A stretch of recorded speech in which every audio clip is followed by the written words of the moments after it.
Good morning बच्चों। अभी तक पिछले वीडियो में आपने अलंकार के विषय में पढ़ा और अलंकार में शब्दालंकार में आपने देखा अर्थालंकार, मैंने आपको उपमा अलंकार के विषय में बताया। आज हम देखते हैं रूपक अलंकार के विषय में। ठीक है, रूपक अलंकार से पहले मैंने आपको उपमा अलंकार के विषय में बताया था और उपमा अलंकार में एक वस्तु की तुलना दूसरे वस्तु से की जाती है, अर्थात उपमेय की तुलना उपमान से की जाती है। मैं आपको इसलिए बता रहा हूं कि आपको उपमेय और उपमान क्लियर होना चाहिए, स्पष्ट होना चाहिए। उपमेय जिसकी तुलना करते हैं, ठीक है, उपमान जिससे करते हैं, क्लियर। उसी आधार पे रूपक अलंकार, ठीक है। रूपक अलंकार में क्या होता है कि जब किसी उपमेय का, उपमेय अर्थात जिसकी तुलना करते हैं, उपमान जिससे करते हैं, क्लियर। अब देखो कि जब किसी उपमेय का उपमान में ऐसा, पुनः रिपीट कर रहा हूं, जब किसी उपमेय का उपमान में ऐसा आरोप हो, ठीक है, ऐसा आरोप हो कि दोनों में किसी प्रकार का भेद ही ना हो, ठीक है, दोनों में किसी भी प्रकार का भेद ही ना हो, क्लियर। एक बार पुनः देखिए, जब किसी उपमेय का उपमान में ऐसा क्या आरोप हो कि दोनों में किसी प्रकार का भेद ही ना रहे, ठीक है, तो वहां पर रूपक अलंकार होता है। अर्थात सिंपल भाषा में कह सकते हैं कि जहां पर उपमेय का उपमान में भेद रहित आरोप होता है, ठीक है, क्लियर हो। जहां पर काव्य में, जहां पर काव्य के जिन पंक्तियों में उपमेय का उपमान में अभेद रहित आरोप होता है, अर्थात उसमें भेद ही स्पष्ट ना हो पाए, जिसमें भेद ही ना स्पष्ट हो पाए, तो वहां पर क्या होता है, रूपक अलंकार होता है, क्लियर। सरल भाषा में हमने आपको बताया कि काव्य में जहां पर या काव्य के जिन पंक्तियों में उपमेय का उपमान के साथ ऐसा अभेद रहित आरोप हो, जहां पर दोनों में यह स्पष्ट ही ना हो पाए कि किसके विषय में, किसके गुणों के विषय में बात कही जा रही है, दोनों एक दूसरे पर आरोपित हो जाए, दोनों में अंतर करना मुश्किल हो जाए, तो वहां पर रूपक अलंकार होता है, ठीक है। जहां पर उपमेय में उपमान का अभेद रहित आरोप होता है, वहां पर रूपक अलंकार होता है। इस बात को हम उदाहरण के द्वारा समझेंगे। फर्स्ट एग्जांपल यहां देखें, चरण कमल बंदो हरि राई, चरण कमल बंदो हरि, ठीक है। यहां पर आप कह सकते हैं सूरदास की भक्त कहता है कि मैं अपने ईश्वर के कमलवत चरणों की वंदना करता हूं। भक्त क्या कहता है कि मैं अपने ईश्वर के कमलवत चरणों की वंदना करता हूं। चरण कमल बंदो हरि, मैं अपने ईश्वर की, हरि माने ईश्वर, विष्णु कह सकते हैं, जो भी आप भगवान कह लीजिए, ठीक है।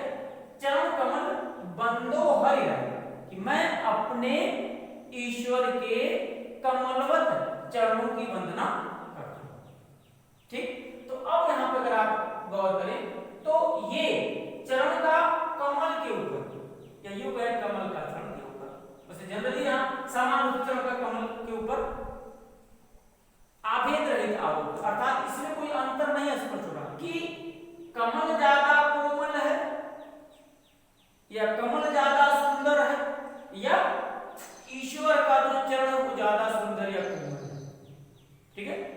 क्योंकि भक्त कह रहा है, कवि कह रहा कि मैं अपने ईश्वर के कमलवत चरणों या कमल रूपी चरणों की, कमल के समान चरणों की नहीं, क्योंकि कमल के समान जब पहले जब समानता प्रकट हो जाएगी तो वहां पे उपमा हो जाएगा, और जहां जब कहा जाएगा कि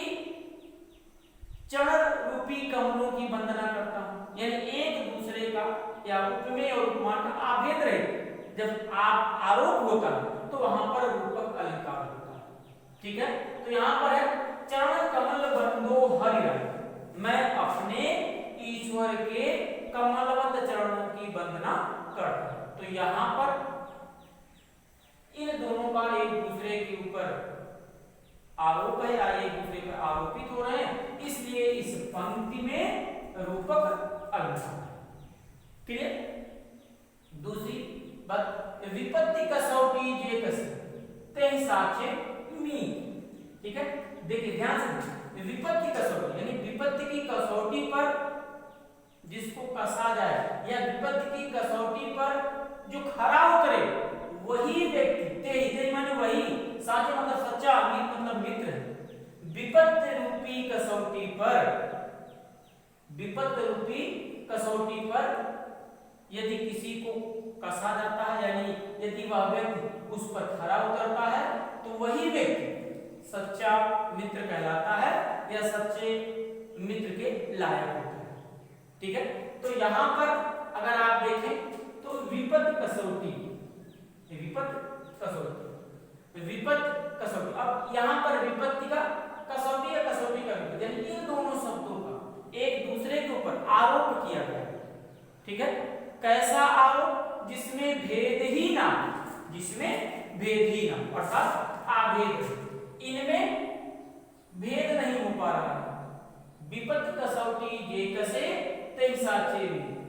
ठीक है, यानी विपत्ति रूपी कसौटी पर, या आप योजक चिन्ह लगा सकते हैं। कंपटीशन की परीक्षाओं में ये मेथड है पकड़ने का कि पंक्तियों में कौन सा अलंकार है, और जिन शब्दों के बीच में योजक चिन्ह हो तो अधिकांशतः, पूर्णतः तो नहीं कह सकते 100%, क्योंकि अपवाद हर जगह हो, लेकिन अधिकांशतः जो है तो रूपक अलंकार होता है। तो यहां क्या कहेंगे? विपत्ति रूपी कसौटी पर, विपत्ति रूपी कसौटी पर कसने पर जो व्यक्ति खरा उतरता है वही सच्चा मित्र होता है। क्लियर? आगे देखते हैं, भज मन चरण अविनाशी, भज मन चरण कमल अविनाशी। ठीक है, वही जो ऊपर बात कही गई थी, यहां ये देखिए, ये चरण कमल, वही बात यहां निकल के आ रही है। भज मन चरण कमल अविनाशी, यानी अविनाशी मतलब जो कभी जिसका कोई नाश ना हो, जो कभी नष्ट ना हो, ऐसे कमलवत चरणों की हे मन तुम स्तुति करो, भजन करो, पूजा करो। ठीक है, देखिए भज मन यानी हे हृदय, कोई भक्त अपने मन से कह रहा है कि हे मन तुम अविनाशी यानी जिसका कभी नाश ही ना हो, ऐसे कमलवत चरणों की वंदना। तो यहां पर चरण रूपी कमल, फिर देखिए वही बात, चरण रूपी कमल की तुम वंदना करो जो अविनाशी है, जो कभी नष्ट नहीं होता। तो यहाँ चरण रूपी कमल अर्थात चरण और कमल में भेद ही ना है, अर्थात दोनों में भेद स्पष्ट ना हो कि कौन ज्यादा सुंदर है या कौन ज्यादा कोमल। इस आधार पर, ठीक है, इस आधार पर इस पंक्ति में या इस पंक्ति के इन शब्दों में कौन सा अलंकार हुआ? रूपक। क्लियर? एक बार फिर रिपीट करते हैं, रूपक अलंकार जब किसी उपमेय का उपमान में ऐसा आरोप हो कि दोनों में से किसी प्रकार का, दोनों में से उपमेय और उपमान में दोनों में से किसी प्रकार का भेद ही ना रहे तो वहां पर रूपक अलंकार होता है। सरल भाषा में काव्य के जिन पंक्तियों में या काव्य में जहां पर उपमेय का उपमान के साथ आभेद रहित आरोप हो, यानी जिसमें भेद ही ना हो, आभेद रहित आरोप हो, वहां पर रूपक अलंकार होता है। क्लियर? तो एक दो एग्जांपल इसी तरह से मैंने यहां लिख दिया है, और भी किताबों में आपको जब आप पढ़ेंगे अध्ययन करेंगे तो आपको रूपक अलंकार के और भी एग्जांपल मिलेंगे, उसको आप ध्यान रखेंगे, अपने नोट्स में लिखेंगे। ठीक, 2-3 हमने लिखा है, चरण कमल बंधु है राई, विपद कसौटी जे कसे ते साचे मीत, और तीसरा है भज मन चरण कमल अविनाश। क्लियर? चलिए अब आगे चलते हैं अर्थालंकार में। जो तीसरा सबसे महत्वपूर्ण अलंकार है वो है उत्प्रेक्षा अलंकार। ठीक, देखिए यहां पर हम बात करेंगे उत्प्रेक्षा अलंकार। ठीक है, और ये अलंकार जो आप पढ़ रहे हैं इसमें दो शब्दों की बहुत ही समानता सभी अलंकार, उपमेय और उपमान। आपको प्रत्येक में उपमेय और उपमान देखने को मिलेगा। यहां पर आपका है उत्प्रेक्षा, ठीक है, उत्प्रेक्षा अलंकार। ठीक, आपने पहला पढ़ा उपमा अलंकार, जहां पर उपमेय और उपमान की तुलना होती है, समानता होती है। दूसरा आपने पढ़ा रूपक अलंकार, जहां पर उपमेय में उपमान का अभेद आरोप होता है। और तीसरा आप पढ़ने जा रहे हैं उत्प्रेक्षा अलंकार। ठीक है, तो यहां पर भी अगर हम शब्दों पर गौर करें तो यहां पे एक शब्द लिखा है उत्प्रेक्षा, ये सार्थक शब्द है। और उत्प्रेक्षा शब्द का अर्थ होता है संभावना, संभावना। ठीक है, संभावना। उत्प्रेक्षा शब्द का अर्थ क्या होता है? संभावना। ठीक, अब पुनः इसी शब्द से इसकी परिभाषा का निर्माण होगा, इसकी परिभाषा का सृजन होगा। परिभाषा कैसे बनेगी कि काव्य में जहां पर काव्य के जिन पंक्तियों में उपमेय में उपमान की संभावना व्यक्त की जाए। ठीक है, काव्य में जहां पर, यहां पर मैं लिख रहा हूं, काव्य में जहां पर या काव्य के जिन पंक्तियों, ठीक, काव्य में जहां पर उपमेय की संभावना, ठीक है,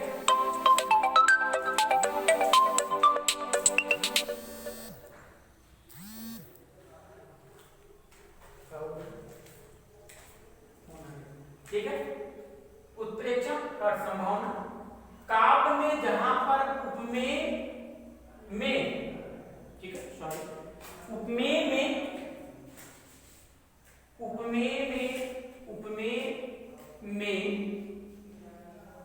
उपमान की संभावना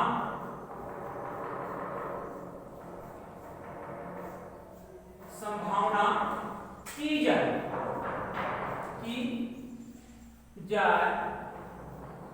वहां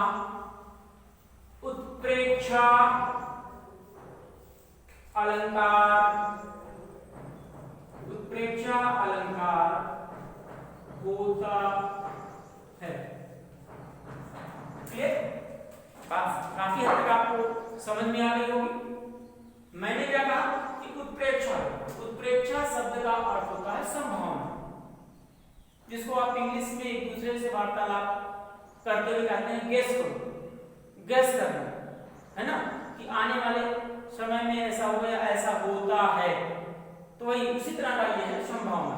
तो व्याकरणिक दृष्टि से उत्प्रेक्षा की इसी शब्द से परिभाषा सूचित होती है कि काव्य में जहां पर है, काव्य के जिन पंक्तियों में उपमेय, काव्य में जहां पर या काव्य में जहां उपमेय में उपमान की, देखिए काव्य में जहां पर उपमेय में उपमान की संभावना व्यक्त की जाए, संभावना यहां लिख सकते हैं व्यक्त की जाए, वहां उत्प्रेक्षा अलंकार होता है। क्लियर? कॉन्सेप्ट क्लियर होना चाहिए कि काव्य में जहां पर उपमेय में उपमान की संभावना व्यक्त की जाए वहां उत्प्रेक्षा अलंकार होता है। ठीक है। इसके जो वाचक शब्द हैं, वाचक शब्द इससे, ठीक है, वाचक शब्द जो उत्प्रेक्षा अलंकार में प्रयुक्त होते हैं और इन्हीं वाचक शब्दों के द्वारा ही कंपटीशन की परीक्षाओं में, प्रतियोगी परीक्षाओं में दिए गए पंक्तियों में अलंकार की पहचान की जाती है। ठीक है, तो इसके वाचक शब्द हैं जन,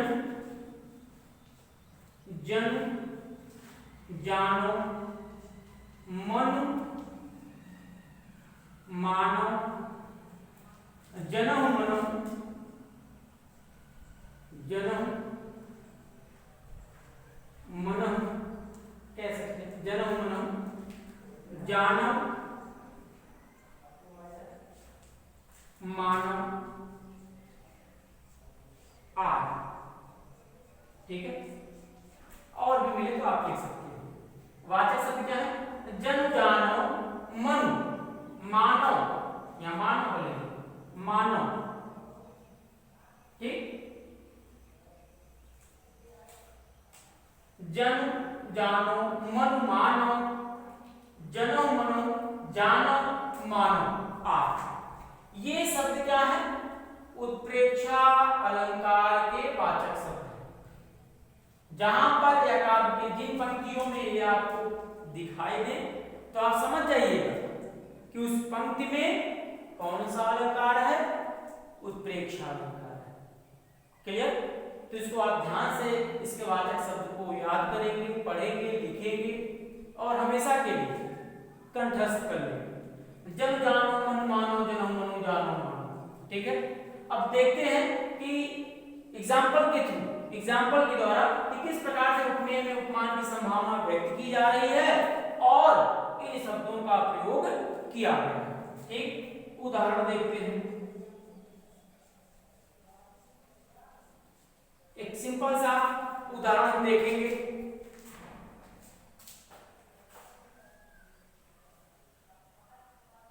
सोहत ओढ़े पीत पट, सोहत ओढ़े पीत पट, श्याम सलोने गाव। ठीक है, सोहत ओढ़े पीत पट, श्याम सलोने गाव।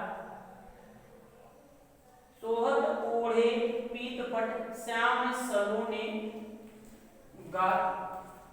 ठीक है, गाव। ठीक, अगली पंक्ति आप देखिए। मानो नीलमन शैल पर, मानो नील मणि शैल पर आतप पड़ो प्रभाव। ठीक है, आतप पड़ो प्रभाव, पड़ो।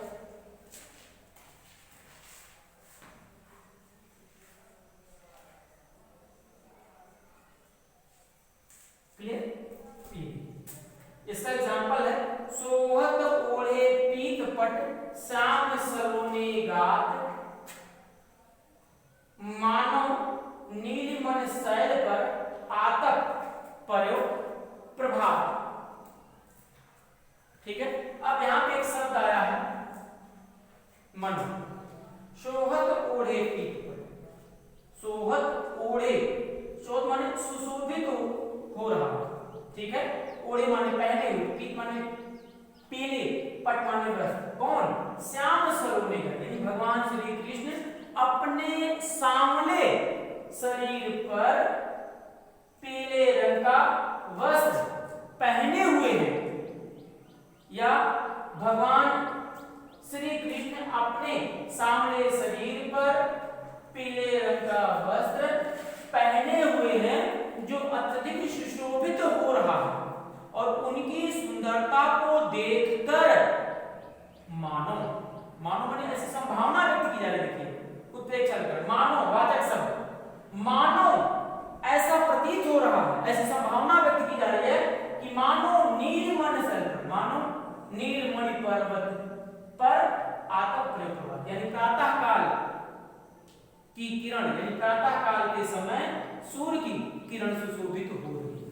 ठीक, तो इस प्रकार से भगवान श्री कृष्ण की सुंदर छवि में नीलमणि पर्वत पर पड़ने वाले सूर्य के प्रकाश की संभावना व्यक्त की जा रही है। तो मैंने आपको बताया कि जहां पर संभावना व्यक्त की जाए, अर्थात जहां पर उपमान की संभावना, जहां पर उपमेय में उपमान की संभावना व्यक्त की जाए, ठीक है, उपमेय में उपमान की संभावना व्यक्त की जाए, वहां पर उत्प्रेक्षा अलंकार होता है।